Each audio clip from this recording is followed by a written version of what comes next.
جب تک آپ اور میں اپنے طور طریقے نہیں بدلیں گے، جب تک ووٹ واشنگٹن سے ہوگا، پاکستان سے نہیں۔ آپ کو لگتا ہے پاکستان میں کبھی الیکشن ہوئے ہیں؟ ہمیشہ سلیکشن ہوا ہے۔ آپ پھر بھی جا رہے ہیں الیکشن میں حصہ لینے۔ میں کبھی نہیں کہتا چینج چاہیے مجھے، کیونکہ شریعت اور قرآن میں چینج نہیں ہو سکتا۔ جو شریعت ہے اور قرآن ہے اس میں کبھی چینجنگ نہیں ہوتی، اور میں کبھی نہیں کہتا کہ مجھے چینج چاہیے۔ مجھے وہ چاہیے جو میرے آئین میں لکھا ہے۔ جیسے یہ اسمبلی کے اندر بیٹھے ہوئے لوگ، اسمبلی نو نو نو نو نو، بالکل نہیں۔ اس آئین کو پڑھیں، کیونکہ آسما جہانگیر نے اس آئین کو اپنا بنایا ہوا ہے، صفدر عباسی نے اس آئین کو اپنا بنایا ہوا ہے۔ پر دستور پاکستان کا آرٹیکل نمبر 1 یہ کہتا ہے کہ یہ سلطنت خداداد پاکستان ہے، مطلب یہ اللہ کی زمین ہے۔ اگر میرا گھر ہے تو میرا قانون چلے گا۔ آپ نے مطالعہ پاکستان کی 9th کلاس کی کتاب پڑھی ہوگی جس کے اندر 14 نکات قائد اعظم کے ہیں، پر آپ آئین پاکستان پڑھنا بھول گئے جو منشور قرآن سے ہے۔ شاید نہیں پڑھا ہوگا آپ نے، اگر پڑھا ہوگا تو آسما جہانگیر آپ کو اس کے اندر سے کچھ اصل نکال کے دے دیں گی، آپ کہو گے وہ صحیح ہے۔ طاہر الپادری صاحب کچھ نکال کے دے دیں گے، آپ کہو گے وہ صحیح ہے۔ لیکن اصل میں صحیح جو ہے وہ ایک قرآن اور شریعت، اس میں چینج نہیں ہوتا، جو میں چینج کبھی نہیں مانگتا۔ ووٹ میں بتاؤں کیا ہے؟ ووٹ کیا ہے؟ ووٹ کیا ہے؟ ووٹ نے تو فرعون کو بھی چنا تھا، ووٹ نے تو ہٹلر کو بھی چنا تھا، پر میرے نبی کو کسی ووٹ نے نہیں چنا، علی کو کسی ووٹ نے نہیں چنا، عمر کو کسی ووٹ نے نہیں چنا، صدیق کو نہیں چنا، عثمان کو نہیں چنا۔ تو پھر آپ اور میں کیسے ہو سکتے کہ اس ملک کا قانون ووٹ پہ ہو؟ وہ بھی 5 اور 6 سے۔ میرے نبی نے یہ نہیں بولا کسی معصوم کو مت مارو، لیکن میرے نبی نے کہا اگر تمہارے کعبے پہ کوئی حملہ کرے تو اس کو جواب دو۔ اقصی کے اندر نماز پڑھنا ہے مجھے، تمہارا قانون مجھے پڑھنے دے گا؟ میرا قبلہ اول ہے، یہودیوں نے اس میں گھوڑے باندھے ہوئے ہیں، تو پھر میں کیا کروں؟ اگر لال مسجد کے اندر مشرف حملہ کرے گا تو میں کیا کروں؟ میرے گھر کے اندر میری ماں کو آ کے کوئی اٹھا کے لے جائے، میں کیا کروں؟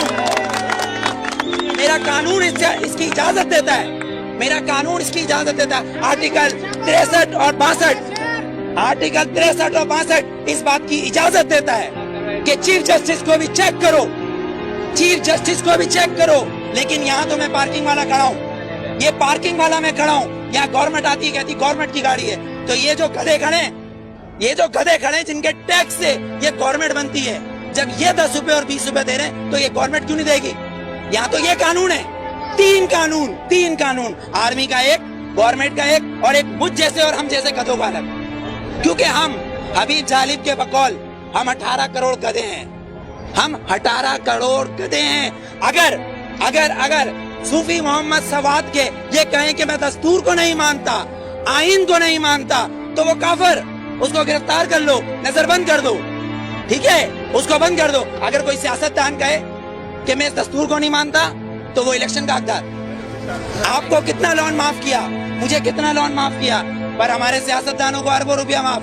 بلاول زرداری صاحب کا 30 ارب روپے کا محل رائے میں بن رہا ہے، وہ بھی کس سے لیا ہے؟ ملک ریاض سے، Malik Riaz. No you are not corrupt, I am not corrupt, Malik Riaz is a corrupt, ایک کرپٹ مین ہمارے پریزیڈنٹ کو پیسہ دے رہا ہے اور کہہ رہا ہے رائے میں محل بناؤ، اس لیے کہ نواز شریف کا محل ادھر ہے۔ کیوں ٹھٹا میں بناؤ نا، لاڑکانہ میں بناؤ، ادھر غریب لوگ مر رہے ہیں۔ سیلاب آیا سندھ میں تو تم سوئٹزرلینڈ گھوم رہے تھے، ہاں؟